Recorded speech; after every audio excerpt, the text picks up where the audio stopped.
안녕하세요. 안녕하세요.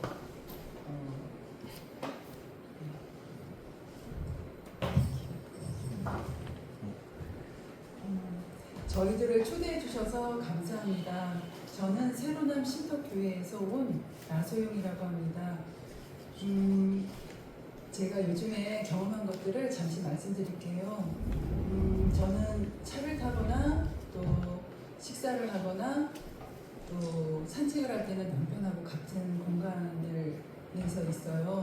그럴 때 저는 남편에게 남편의 결정들을 말을 해요. 그래서 그 결정들을 고치기를 바라는 마음에 말을 하는데 남편이 처음에 이렇게 잘 들어요. 그러면 이때다 싶어서 더 세부적으로 남편에게 그러한 결정들을 말을 하면 남편하고 나중에는 싸움이 일어나요. 그래서 그럴 때 저는 그것이 남편이 잘못됐다고 생각을 해요. 그리고 저의 충고를 받아들이지 않은 남편의 잘못이라고 생각하고 저의 잘못이라는 생각을 전혀 하지 못하고 제 요구 조건을 들어주지 않으면 이혼을 한다거나 또 친정으로 간다고 이렇게 남편을 협박을 할 때가 종종 있었어요. 근데 저가 그렇게 하는 것이 잘못됐다는 생각을 전혀 못했는데 말씀에 이런 말씀이 있더라고요. 생애의 빛에 그는 우리의 생각을 하나님께로부터 돌아서게 하고자 다른 사람의 잘못과 우리 자신의 결정과 약점들을 이용한다. 우리는 사탄이 이러한 계획으로 우리를 속이지 못하도록 해야 한다. 저는 저의 잘못이나 남편과 다른 사람들의 잘못을 말하고 생각하는 것이 잘못된 줄 몰랐는데 그것이 사탄이 준 생각이라는 것을 이 말씀을 통해서 깨닫게 됐어요. 그래서 이것을 하나님께 기도했습니다. 제가 다시는 이런 부정적인 말을 하지 않기를 하나님께 기도했지만 제가 생활 속에서 다시 사람들을 만날 때는 상대방의 결정과 단점들이 생각이 나서 그것들을 머릿속으로 생각을 하고 그것을 부정적으로 말을 하는 거예요. 특히 남편과 보내는 시간이 많기 때문에 그러한 다른 시댁 식구들을 만났을 때 특별히 남편에게 그것을 말해서 남편의 화를 돋구고 그런 것을 안 하려고 해도 의식적으로 안 하려고 하고 또 제가 기도하면서 그것을 하나님께 구해도 그동안 살아왔던 그런 제 습성, 부정적으로 말하는 습성이 저의 생활 속에서 툭툭 터져서 나오는 거예요. 그래서 제가 이것이 고쳐지지 않아서 한때는 낙담도 하고 어떻게 해야 하나 그런 생각을 하고 있었는데 또 이런 말씀이 있더라고요. 그들이 하는 약속은 썩은 동아줄 같아서 쉽게 끊어진다. 그들은 자신의 생각과 욕망을 지배할 수 없다. 스스로 한 약속을 지킬 수 없으므로 자기에 대한 확신을 잃어버리고 그들의 진실마저도 의아하게 된다. 급기야 하나님께서 받아주시지 않으리라는 감정에 휩싸인다. 그러나 소망을 잃어버려서는 안 된다.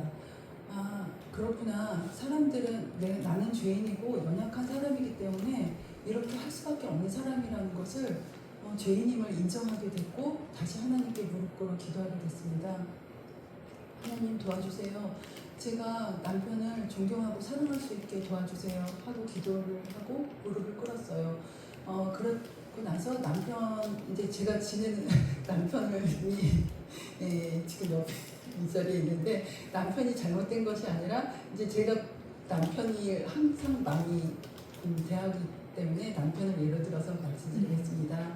그래서 남편을 대할 때 제가 그것을 말하려고 하지 않고 또 기도를 하고 이제 대할 때 즉시 그 시간이 처음에는 화를 내지 않고 말을 하지 않게 됐어요. 남편의 결정을. 하지만 그것을 제 마음속에서는 그 생각이 그 부정적인 생각이 계속 돌아가고 있기 때문에 친구에게 전화를 해서라도 그것을 풀게 되더라고요. 그래서 저의 이 악한 뿌리가 뽑히지가 않고 친구에게 그걸 말을 해서라도 그 속 시원하게 풀려고 하는 제 죄된 습성이 있음을 알게 됐어요. 근데 말씀 속에 또 이런 말씀이 있더라고요. 저는 지금 생애의 빛에 있는 말씀을 읽도록 하겠습니다. 우리의 문제들을 사람들에게 절대로 말하지 말라. 대신 모든 것을 기도로 하나님께 가져가라. 의심의 말을 결코 한마디도 꺼내지 않는 것을 철칙으로 삼으라.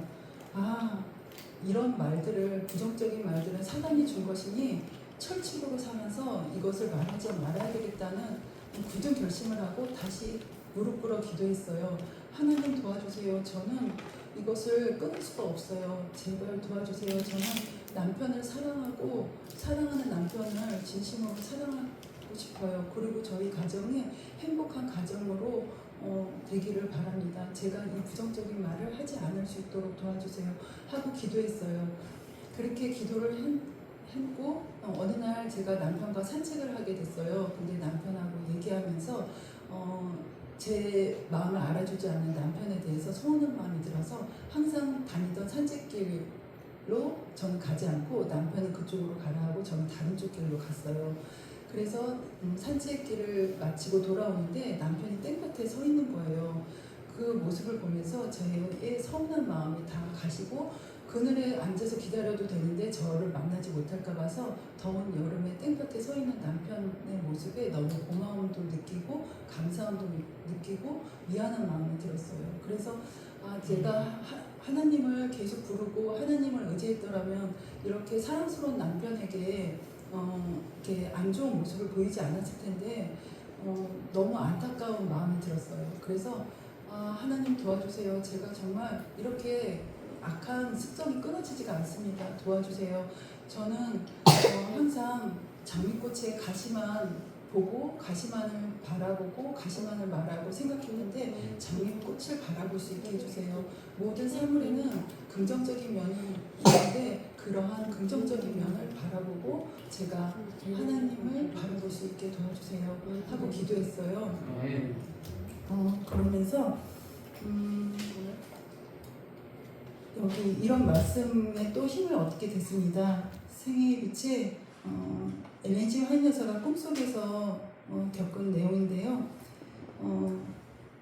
가시들은 우리에게 상처를 입히고 우리를 슬프게 만들 뿐이다. 만일 우리가 가시들을 모아서 다른 사람들에게 준다면 우리는 하나님의 선하심으로부터 돌아서는 것이다. 우리 주변에 있는 사람들에게 생명의 길을 걸어가지 못하도록 막고 있는 것이다. 제가 이렇게 가시들을 말하지 않고 하나님의 생명의 꽃을 말할 수 있게 해달라고 기도를 하고 생활의 개혁을 일으켜야 되겠다는 생각을 하게 됐어요. 그래서 저희 집에 한 방에 방 한 곳에 짐 쌓여져 있는 짐들을 다른 쪽으로 옮기고 그곳에 책상을 놔두고 하나님과 교제하는 시간을, 데이트하는 시간을 만들어야 되겠다 해서 하루 3번 하나님과 데이트하는 시간을 갖고 또 수시로 모든 일에 있어서 기도를 하고 또 항상 산책을 할 때나 찬양을 할 수 있게 굳은 결심을 하게 됐어요. 그리고 여기 데살로니가전서 5장 16절에서 17절 항상 기뻐하라, 쉬지 말고 기도하라, 범사에 감사하라 그 말씀을 묵상하면서 산책할 때는 하나님 도와주세요. 남편을 사랑하고 존경할 수 있게 도와주세요. 시댁 부모님들을 만날 때는 하나님 도와주세요. 제가 시부모님들을 사랑하고 존경할 수 있게 도와주세요. 아들을 만날 때는 하나님 도와주세요. 제가 하늘의 지혜와 사랑으로 아들을 대할 수 있게 도와주세요 하고 기도하게 됐어요. 모든 일에 있어서 제가 그렇게 기도를 잘하는 사람이 아닌데 밥 먹을 때도 기도를 안 하거든요. 근데 하나님께 구해서 하나님을 의지해서 사는 것이 얼마나 중요하고 저의 가정을 행복하게 이루는 길이라는 생각이 들어서 매 순간 그렇게 하게 됐어요. 그렇게 기도를 하면서 제가 깨닫게 된 것이 남편이 처음에는 부정적인 면만 보였던 남편이 가정을 위해서, 가정 경제를 위해서 힘써주신 남편이 너무나도 감사하고 더운 여름에 가정을 위해서 열심히 일해주는 힘들다고 말 한마디 않고 일해주는 남편에게 감사한 마음이 생겼어요. 그리고 지금은 남편을 볼 때마다 남편의 좋은 점만 보이고 남편이 가정을 위해서 헌신해주는 그것이 너무나도 감사해서 남편이 하는 행동 모든 것에 웃음이 나오는 거예요. 그것이 너무 감사하고 지금은 저는 남편은 어떻게 느낄지 모르지만 저는 이제 남편에게 이혼한단 말을 요즘은 안 하게 됐어요. 그리고 네, 마지막으로 제가 예수님을 부르면서 요 근래 제가 좀 피곤한 적이 있었어요. 그래서 전혀 일어날 수가 없다고 생각했을 때 예수님 도와주세요. 제가 힘이 하나도 없어요 하고 예수님을 부르는데 제가 어느 순간에 일어나서 토마토 캐닝을 하고 있더라고요. 그래서 토마토 캐닝을 다 마치고 난 다음에 하나님이 나에게 이렇게 토마토 캐닝을 할 수 있는 힘을 주셨구나 하고 하나님을 찬양하게 됐고, 제가 나이가 50대 중반인데 갱년기 증상이 생기게 됐어요. 그래서 갱년기 증상이 모든 사람들에게 일어나는 갱년기 증상이 저에게 일어났을 때 저는 병원에 가서 그것을 치료를 받아야 된다는 생각을 했는데 다시 하나님을 부르게 됐어요. 하나님 도와주세요. 제가 이 갱년기 증상을 하나님의 힘으로 극복하고 싶어요. 하나님 도와주세요 하고 하나님을 계속 부르는데 그 갱년기 증상이 저에게 일어나지 않고 그것이 사단이 주는 것이라는 것을 깨닫게 됐고, 어떠한 순간 큰 사건이나 작은 일에서도 하나님을 부르면 하나님은 저를 도와주시는 분이라는 것을 제가 경험하는 시간들이었습니다. 저는 연약한 죄인이라서 앞으로도 계속 죄를 지을 수밖에 없는 사람이고 또 부정적인 말을 할 수밖에 없는 그런 연약한 죄인임을 인정합니다. 하지만 하나님이 계시기에 오늘도 매 순간 하나님을 부르려고 합니다. 여기까지 마치도록 하겠습니다. 아멘.